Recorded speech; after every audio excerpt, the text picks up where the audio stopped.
My name is Akila Prasad. I'm a doctor of audiology at Audiology and Hearing Aid Center. We are an audiology private practice that's been around the Scottsdale area for over 36 years, and we have multiple locations within the area. We do anything from wax removal to diagnostic hearing tests to hearing aid fitting and programming as well. So if you have a loved one that you sense may be not hearing as well as they should be, or having a hearing problem is something that you suspect, the first step really is to bring them in or encourage them to get their hearing tested. If they're not quite sure they have a hearing loss or they've never had a hearing test before, the whole process can be pretty overwhelming. So it's important to let them know that you want what's best for them and you really just want them to see exactly what's going on with their hearing. And then when you bring them into us, we kind of take over from there. We show them, all right, this is exactly what's happening with your ears, this is how you're hearing, what's the next step, where do we go from here?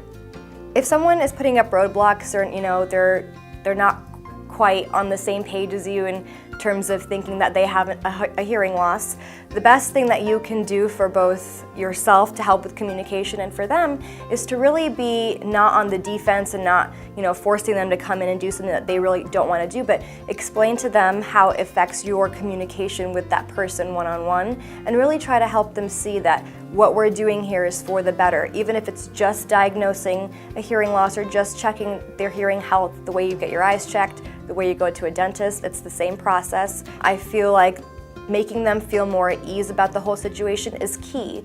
If you accompany a loved one to their appointment, they're going to feel much more comfortable in that environment than if you were to send them to go get their hearing checked alone. So partnering with that person, coming in, you get your hearing screened and they get theirs screened, and then we talk about what both hearing looks like. That's really important. It helps them feel like they have a partner through all of this.